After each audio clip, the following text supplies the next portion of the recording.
Hello there and welcome to coverage of U.S. Nationals. Murray Bartholdi in the booth, joined by Reed Duke, Piper Powell there on the left side of your screen, Christopher Anderson on the right, and that is right, at 9-0, these are our final two undefeated players left in the room today here in day two. And we're about to watch them draft here in round two of draft, one more round after this.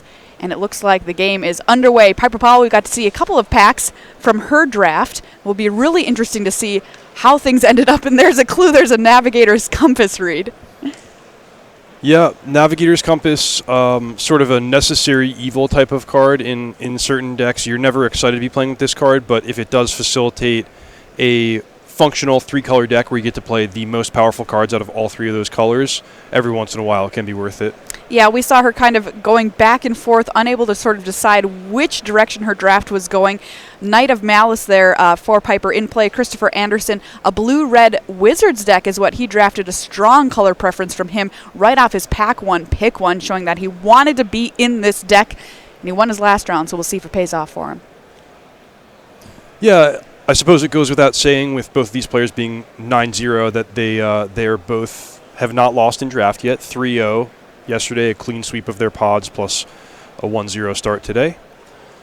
Chris on the draw, his first play is Divination. Never exactly what you want, as he's going to be discarding to hand size, but at least he's able to spend his mana, smooth his draw, and hopefully have a good play next turn.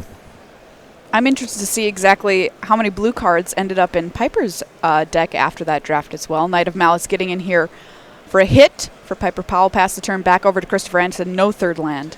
And here's sort of one of the examples why Navigator's Compass can get you into trouble is Piper drew this card that's, for all purposes, not a spell. Navigator's Compass doesn't contribute to winning the game, but it's also not a land.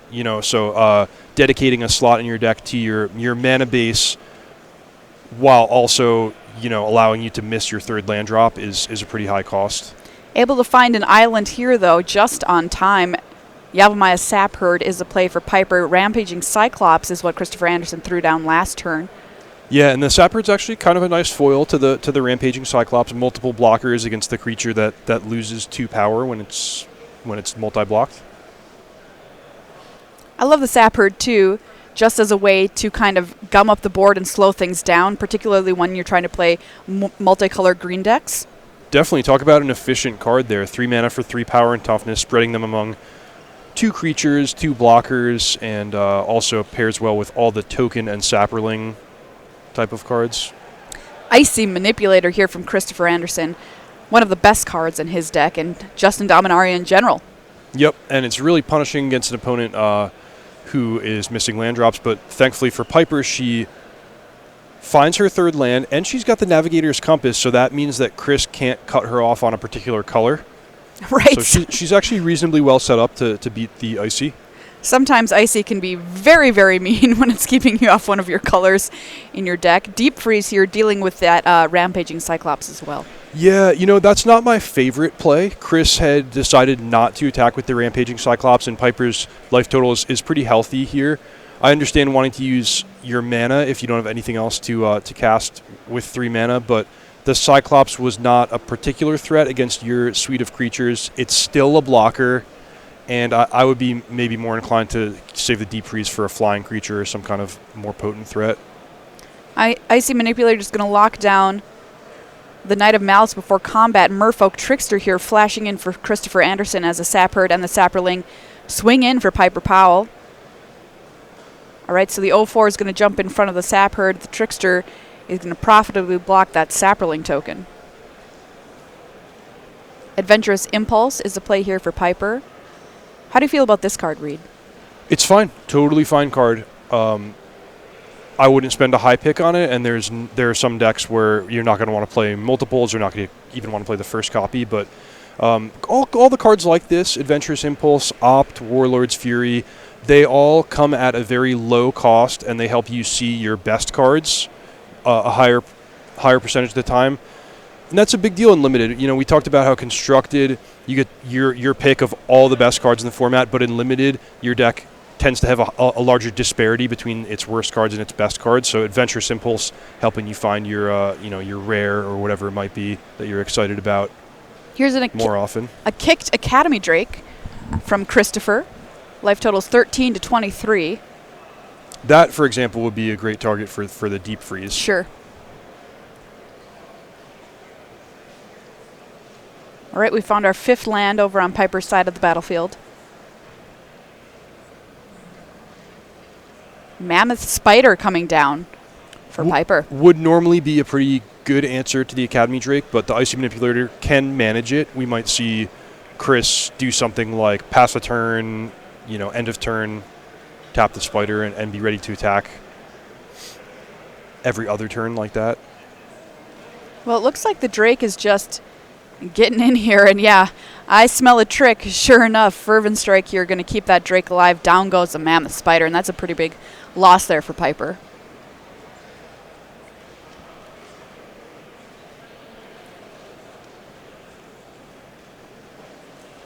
All right, both creatures swinging in, not the Line of War Elves for Piper Powell here. Merfolk Trickster trading off for the Sap Herd.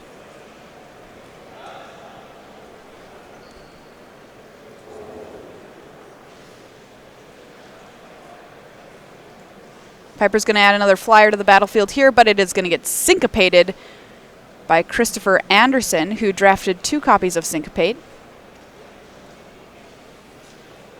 Interested to know if both ended up making the final cut. There's Icy Manipulator going to tap down Llanowar Elves, end of Piper's turn. I can tell you that they did make the cut. Both Syncopates are in Chris's deck. Okay. It's a decision I agree with. Syncopate is a pretty strong card, particularly when you have a fast tempo-based deck. Syncopate, for me, is one of those cards that I find very, very tricky to know when to keep it up and when I'm supposed to add to the board. Yeah, that's one aspect of what's tricky about it, and also just when to pull the trigger. How threatening of a spell does your opponent need to cast before you counter it? And it is pretty fascinating to me, the decision for Chris to counter the Windgrace Acolyte, because the Acolyte wasn't an immediate threat. The Academy Drake is larger than it, and Chris has the Icy Manipulator, so I could have seen an argument for holding the Syncopate, but then again, countering it allows Chris to use his mana efficiently, allows him to keep attacking with Academy Drake, so I could see sort of 2 schools of Magic on that type of decision. Card in play for Piper here too, Amaranthine Wall, which I hardly ever see hit the table in draft. Kind of a concession to, I think, how her draft sort of ended up. It was a difficult draft for her. This card has, clearly you look at it and it's not an exciting card. This is not the type of card that wins you the game. But I have found that it actually is quite useful, particularly as a sideboard card against green decks. It matches up well against Baloth Gorger. You can blank a Grun the Lonely King indefinitely, something like that. And against Chris Anderson's particular creature base, it's pretty effective. Stops that Rampaging Cyclops, stops Skizik. So I think Piper's not too disappointed to have it, and it will probably stay in the deck after sideboarding.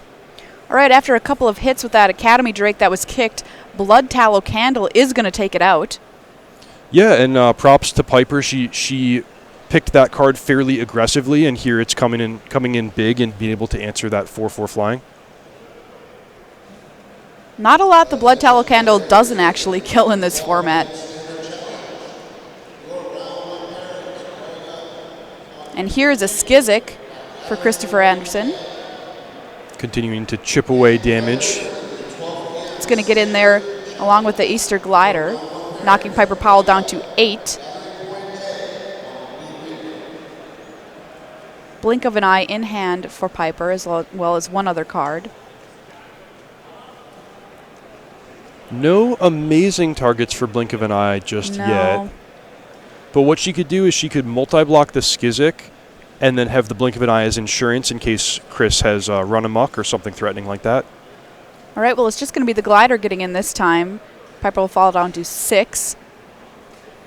Tolarian Scholar here for Christopher Anderson, and it's worth noting that he does have a couple of Get-To Journey Mages in his deck, which can do some final points of damage if he needs to. Definitely, with an opponent already down to 6, those things add up. I caught a glimpse of a really threatening card in Chris Anderson's hand, which is the Keldon Overseer. Right. At 7 mana, that can really come out of nowhere and finish off a weakened opponent. All right, we're going to tap down the wall, end of turn. And a fiery intervention in hand for Christopher Anderson is a nice one.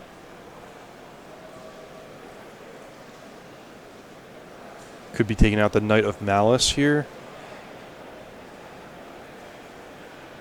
Or going for the Keldon Overseer. Could be. The only bad news about the Overseer is it matches its body in itself matches up really badly against the 2 Llanowar elves, but still Piper down to 6 and just being able to take away a blocker and add 1 to your side of the battlefield. Add an attacker to your side of the battlefield. All right, so it is going to be the kick to Keldon Overseer. Take the wall. Knight of Malice is the choice here for Anderson. This could actually work out okay for Piper, as she's going to be able to block the Overseer trade with it and use Blink of an Eye. Oh, sure. So she could use that Llanowar Elves mana to blink with Kicker the Skizzik. It looks like that's going to have to happen no matter what if she's going to survive this attack step. But then even then she would need to find another instant in order to survive. Yep, there's Blink of an Eye, sending the Skizzik back to Anderson's hand. Powell draws a card off the Kicker and just decides to scoop him up, pack it in. Christopher Anderson here taking game number 1 here in round 10 of U.S. Nationals. Boy, so I was throwing shade on Chris Anderson's deck after the draft, but so far he's won his first 3 games pretty convincingly and looked good doing it. I mean, you could say that the Blue-Red Wizards deck, even when it's not the optimal version of the Blue-Red Wizards deck, is still just good enough. I think that's exactly it. You said it. It's just such a strong archetype, and the cards are so interchangeable that, if you're spending your mana every turn, you're adding creatures to the battlefield, and then you have 1 or 2 well-placed spells to back it up on the crucial turn, it doesn't really matter which particular cards you're using to fill all those roles. Whether they be a Tolarian Scholar or an Adeliz the Cinder Wind, sometimes just any body is going to be good enough. Yeah, we saw John Finkel at the Pro Tour say that he was absolutely 100 million % certain that Blue-Red Wizards was the best deck, and he was going to try and be in it every draft no matter what. It was kind of fun to hear somebody whose opinion is, so incredibly solid on a deck. Yeah, it's not, I know John pretty well, and he's not the type to speak that way when he doesn't mean it. He's the type of person who's pretty happy to say, like, you know what, I haven't played enough, I'm not sure what the answer is. I would defer to somebody like Owen or William Jensen, who's played more. But when John actually sits down, puts in the hours, and then makes a claim like that, you should listen. Players shuffling up here for game number 2. We mentioned it at the top of this match. These are our last 2 undefeated players left here in the building for our Nationals tournament. By the way, some big names playing in our feature match area as well, who are currently on 2 losses. And if they lose, that is pretty much it for them in this tournament, and dashing any hopes they might have of getting into our top 8 here. Yeah, that's right. It's a little early to say what record will and won't make the top 8 for sure, but our best guess is that 11-2 at the end of 13 rounds is going to be the cutoff.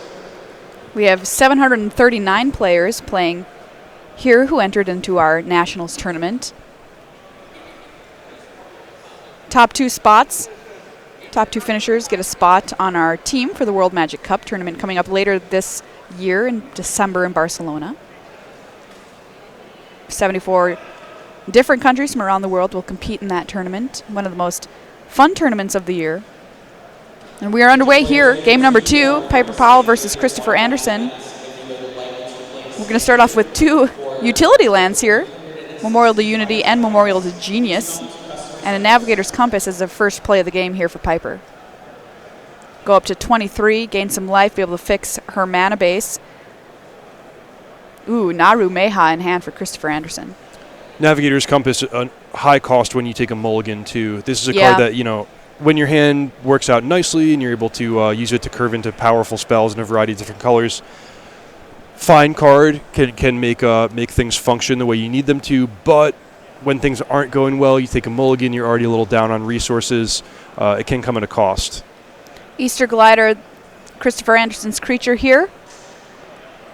Flyer that was able to do some work last game versus Piper. The Envoy here is going to get into the red zone, though, for 3. Nice little attacker, turns out. Never really used the mana ability on it. Glider in for 2. Knock Piper down to 21. Anderson at 17. And there's a Cyclops from Christopher.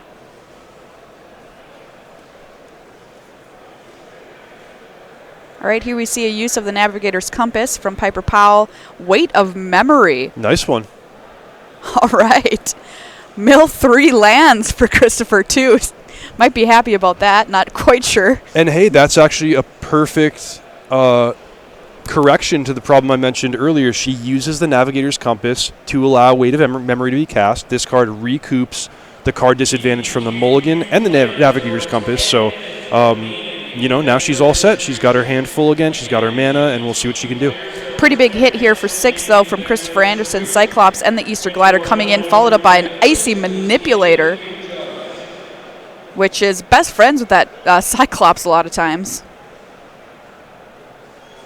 Something like a Sap Herd would help out Piper here a lot. Her life total down to 15.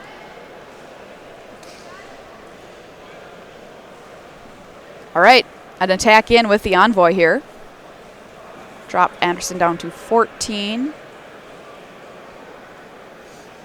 I like that Chris didn't tap the Envoy during combat in case something like a Mammoth Spider was going to come down. He can then start the pattern sooner rather than later of tapping that during Piper's turn.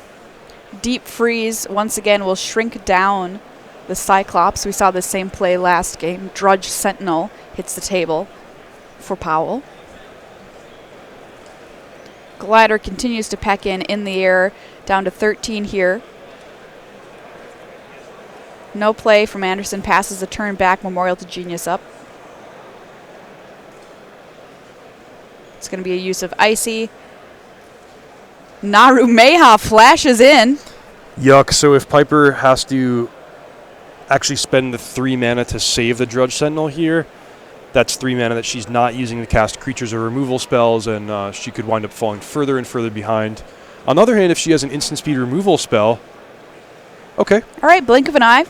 Kicked, we'll draw a card, send Narumeha back to Anderson's hand. There's the Llanowar Elves. Not too bad at all, and now she'll know not to attack into the 4 open mana next turn, since the flash creature has been revealed.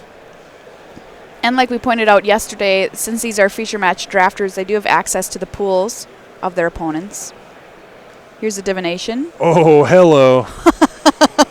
Wow, we have copied it. All right, Christopher Anderson is doing it. Narumeha. Let's draw 4. Truly a master wizard. Oh, that was sweet.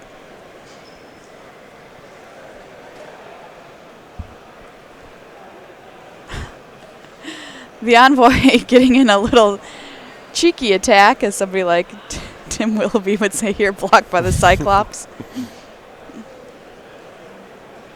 This is U.S. Nationals. We don't have to say cheeky in our coverage today. All right, fair enough. What's the U.S. equivalent? I don't even know.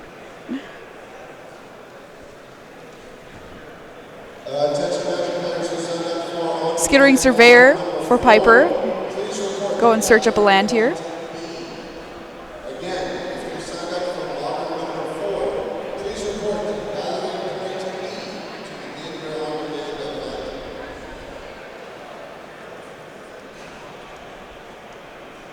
Four more mana available to Piper. 5, including the Llanowar Elves, and we're going to cast Cloud Reader Sphinx, Scry 2.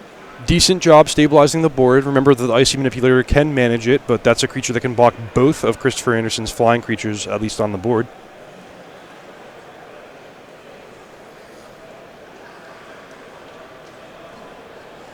I believe a Chronicler was the draw for Anderson. All right, so Fiery Intervention is going to deal with that Cloud Reader Sphinx quite handily.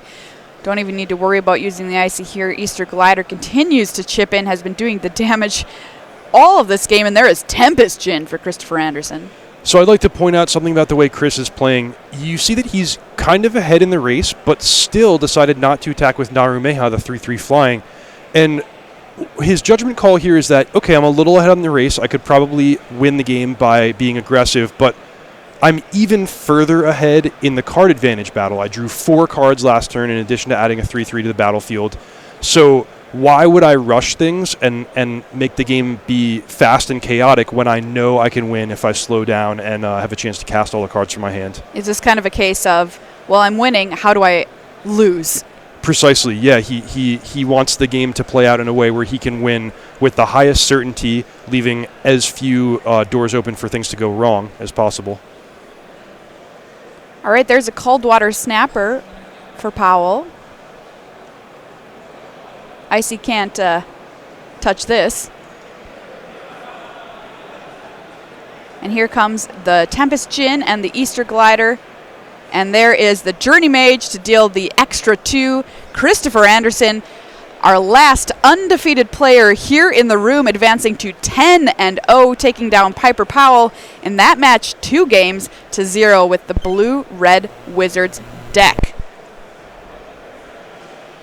Yeah, nice job to Chris.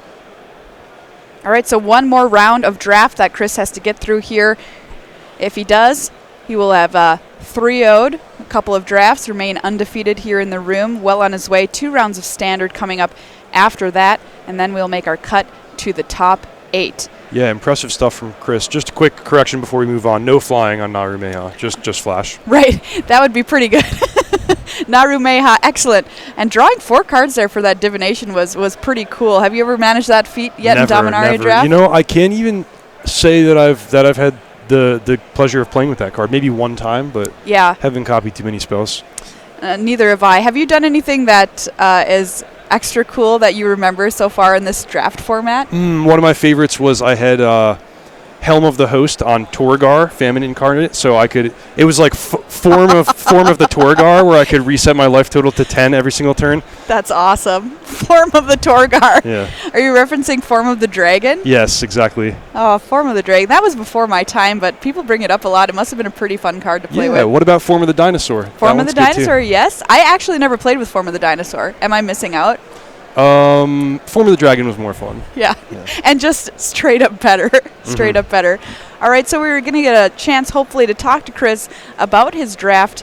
We're prepping an interview down in our feature match area. But like we said, went Blue-Red Wizards in the draft, and it'll be interesting to find out if that was kind of a little bit of a force on his part.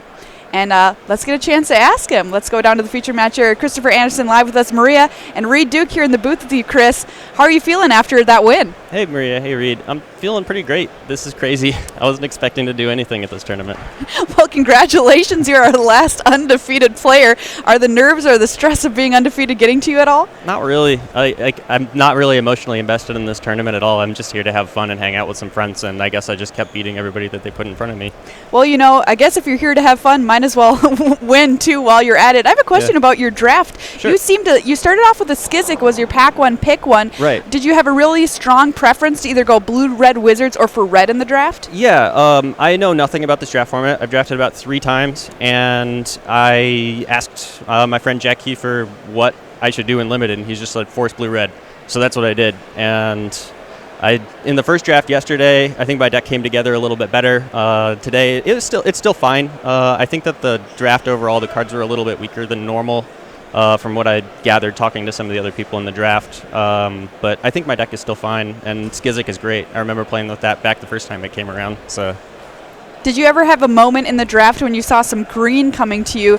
I know there's like a Spore Crown Thallid that came a little bit late when you were getting a little nervous there. A little bit. I thought my deck definitely didn't turn out as strong as the last one. I was a little bit worried, but I felt like it was a little bit too late to jump ship, especially if I didn't really have experience drafting the archetype. I decided to stay with what I knew, and I think it came together okay. So we saw you during the draft prioritizing the divinations and the Memorial to Genius, taking those pretty high over like some potentially other playable cards. Are those draw 2 effects things that you like, whether your deck is aggressive or defensive? I think so. It lets you recover if they manage to like hold the board. Also, I think that my deck has reasonable late game power. Like there's the Icy Manipulator. It really lets me manage the board well and get board states to where I can squeak out the last few damage. I think those draw effects let me basically recover pretty nicely. Yeah, I think your first 4 games have proved that. Your deck seems to have the potential to just run someone over or play a long game where the board stalls out and find some of your more powerful stuff. Yeah. Looking forward towards Standard coming up later today, how do you feel about your deck there? I feel pretty good. I won a lot of my games. I guess, I won all my games at the beginning of the Standard. And once again, I don't know much about the Standard format at all. I played a league on Discord with Quinn before the tournament a couple days ago. And once again, Jack did really well with the deck last weekend in Pittsburgh. So I just played what he told me to. And it's been working out. Well, awesome. Congratulations to you, Christopher Anderson, lone undefeated player. Best of luck to you the rest of the way in this tournament. Thanks so much.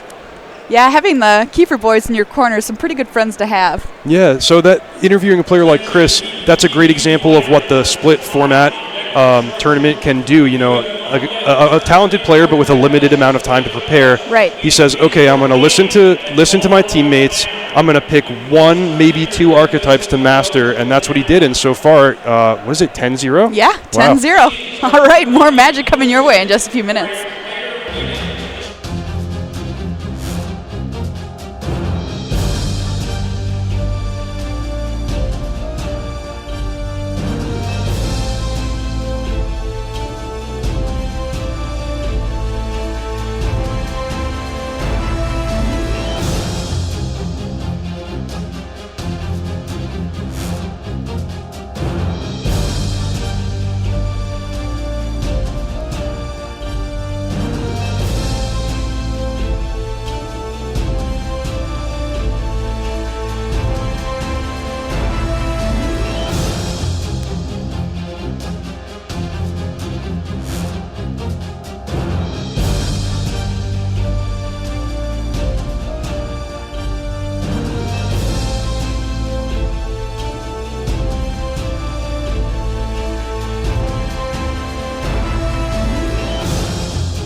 Hi there, and welcome back to coverage of U.S. Nationals. Maria Bartholdi and Reed Duke in the booth with you here for round 2 of draft here on day 2.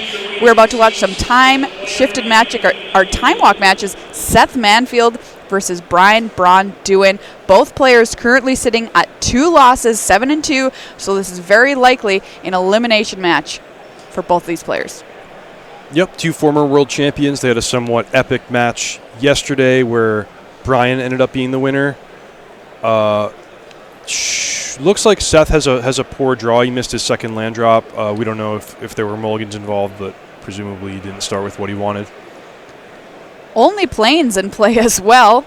Braun-Duin is able to benefit a little bit better off of that. Mesa Unicorn, Easter Glider in play for BBD. Here's a Skittering Surveyor is going to help things out for Seth Manfield, who managed to find an island as well. And take a look, there's the mountain, Jeskai.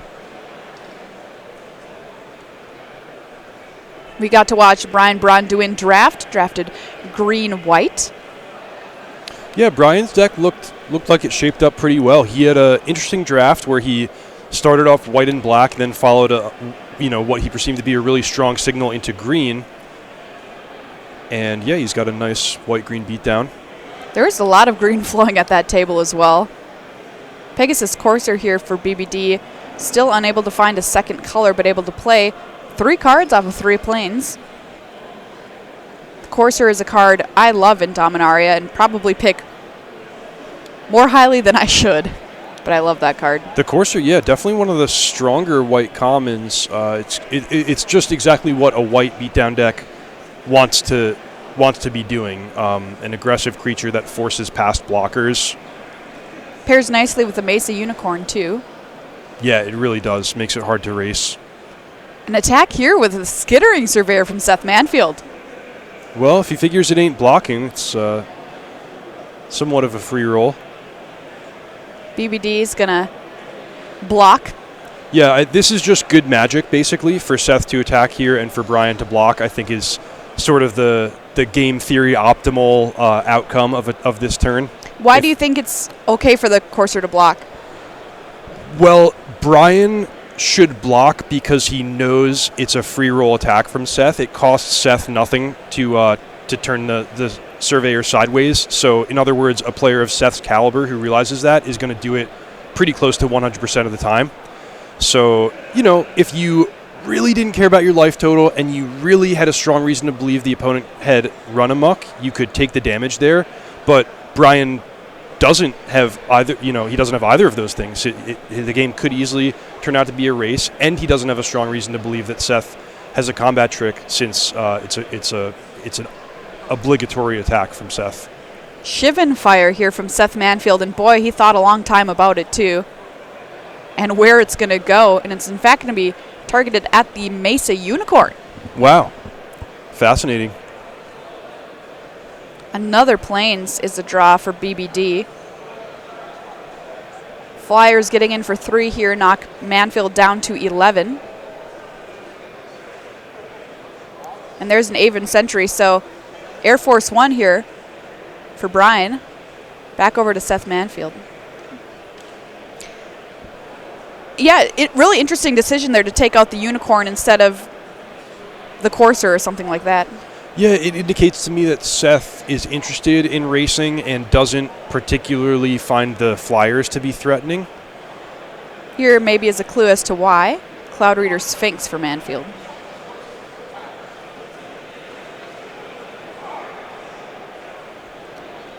Scry 2. Definitely one of my favorite cards out of Dominaria. Almost never feel bad when you cast it. You get to scry, you've got a flyer. It's a pretty well-sized body. Both these cards going on the bottom. Hey, I mean, we just came from Ixalan where the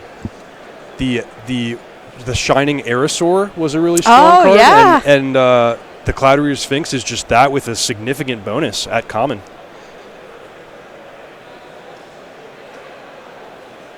In comes a team for Braun-Duin. Oh, and if you're Seth, this is just exactly what you don't want to see. Oh, no. Look at him block. Well, you've got to do it. Gideon's Reproach will take down the Sphinx. So Seth blocked the lowest power creature in case it was Adamant Will, but blocking the lowest power creature works out poorly against Gideon's Reproach, so a little bit of a catch-22 situation there. Surveyor once again pecking in for a single point of damage, and there's Tiana hitting the table for Seth Manfield. All right, she's got first strike. Yeah, can hold off the flying creatures if Brian doesn't have any follow-up.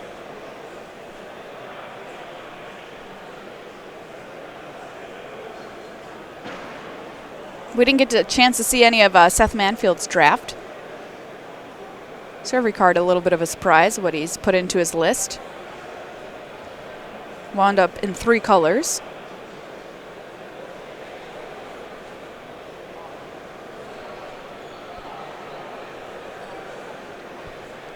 Pre-combat spell here from BBD.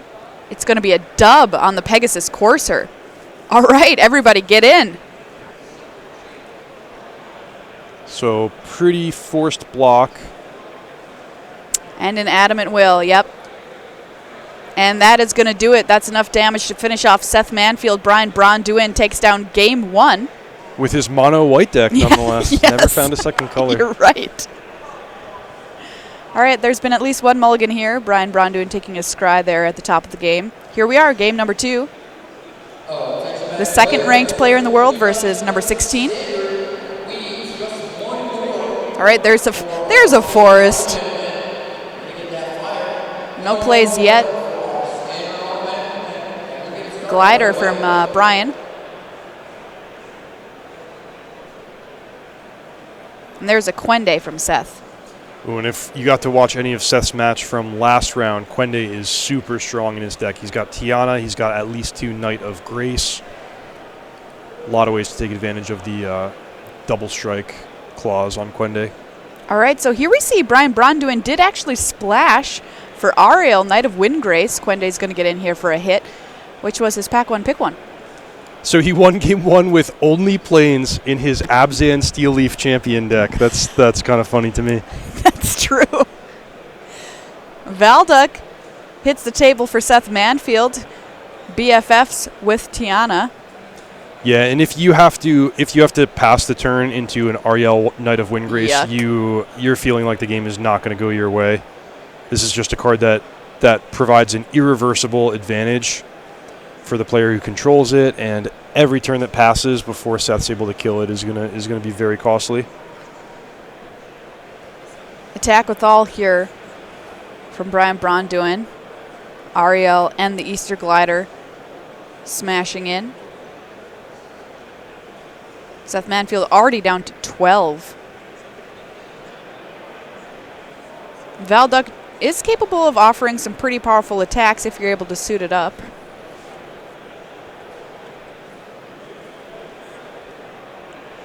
I also have to ask myself, if Seth has a 3-color deck featuring a lot of legends, I wonder if he's the one who ended up with the Urza's Ruinous Blast. That's a good point.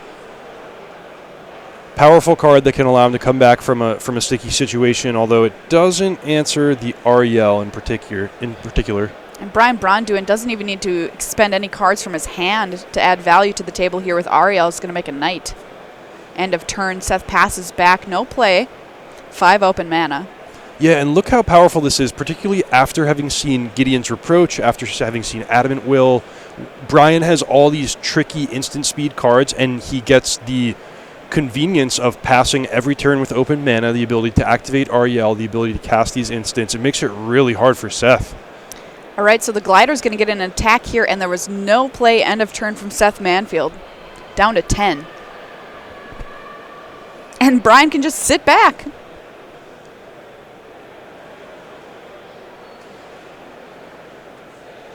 No reason to play cards out of your hand if you don't have to. There's an island for Seth. See if that changes things. Cloud Reader Sphinx. We're going to scry too, see if we can find some kind of answer to this Ariel, who, if left unchecked, will take over the game. Bottom. He's still digging. Pierce the Sky will take down the Cloud Reader Sphinx, and we have enough mana left over to make another Night Creature token.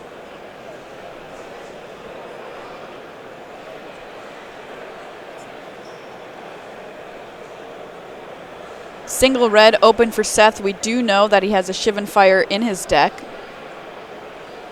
Yeah, although if I'm Brian, I'm not really giving credit to that threat, because I would imagine Shivan Fire would have been kicked on Ariel a couple turns ago if Seth had it. Yeah. So, I'm kind of feeling like the coast is clear. So here you see Brian declares all his vigilance creatures as attackers, double removal, and that's that. Wow, that game was over. Soon as Ariel hit the table, Braun-Duin 2-0 over Seth Manfield.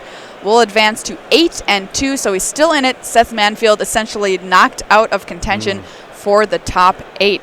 So that's one of the best players in the room going down there. Braun-Duin, still good. More magic here for you. Another time walk. Sam Black versus Riley Curran. Playing at super speed. Okay, we've slowed it down a little bit here. Sam Black sitting at 7-2. Riley at 8-1. Vidalian Arcanist in play for Sam Black. A couple of Saprolings for Riley off a Saproling migration.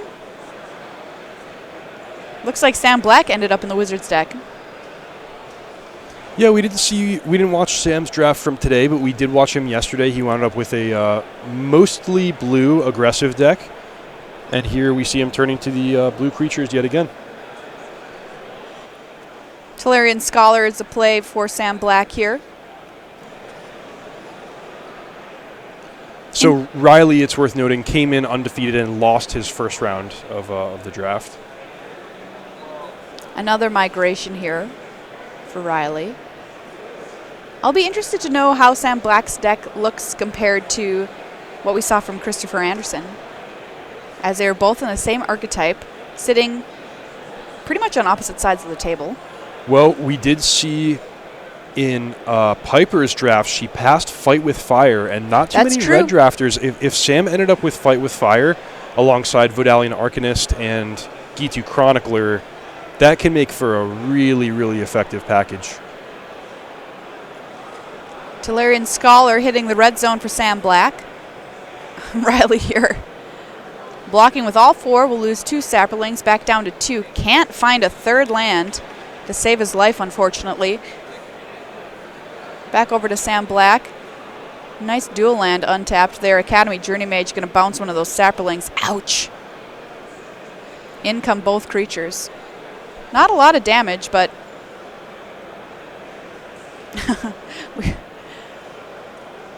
we're going to give one of these Saprolings the gift of growth to be able to take down a Vidalian Arcanist here.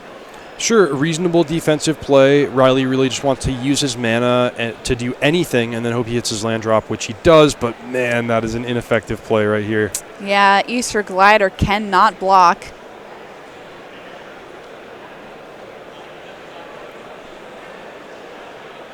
I feel like Easter Glider and Drudge Sentinel have gotten more love this weekend than I'm used to seeing in Dominaria. That is very true. I don't think I'd ever seen the Drudge Sentinel in play. Blink of an Eye kicked for Sam Black. Will deal with the other Saproling creature token, Lava Runner, and the Journey Mage swinging in. That is a highly aggressive play from Sam. I think he did it because he really wants to hit his land drops to get up to 6 for the Gitu Chroniclers. Oh, and sure. Also figures, once he's casting those, he wants a nice instant in the graveyard anyway. So just a matter of using his mana and setting himself up, and not really a matter of caring a lot about that Saproling. There's a Fight with Fire, so it did make it into the hands of Sam Black in this draft to deal with the Easter Glider coming in. Keeps his foot on the gas. If he can find that 6th land, come back, Fight with Fire. There it is. Suddenly, I like Sam's draft deck a whole lot after seeing that Fight with Fire. Oh, yeah, looks excellent. And here is my... Oh, never mind. No. I was going to say it was a Chronicler, but that was a haphazard bombardment. Oh, no. Thanks to our cameramen for not showing that brutality.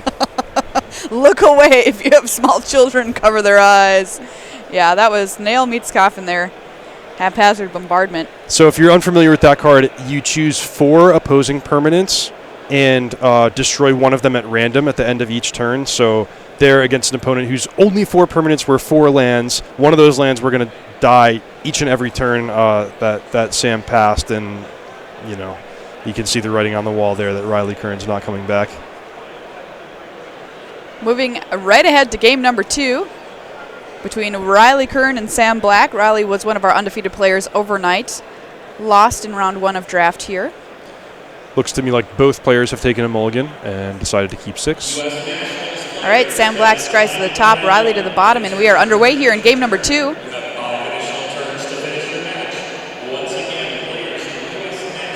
More lands in hand for Riley, thankfully this time. Sam has Adelies as well. Woo. So it looks like he Nice. put together a great deck, but did lose the first round, hoping to put together a 2-1 to be alive going back into Standard. Adelies comes in swinging here for Sam Black. Curran down to 18. Looks like we're going to start a migration again for Riley. A couple of sapperlings hit the table. Showed us a gift of growth last game. Looks like he has another one in hand right now. But Adelies has flying.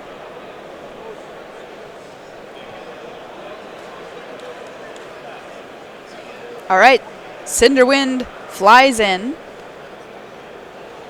And there's an unkicked Chronicler from Sam Black. And the reason you're seeing him make that play is just to get another wizard onto the battlefield to pair with Adelies and a handful of spells.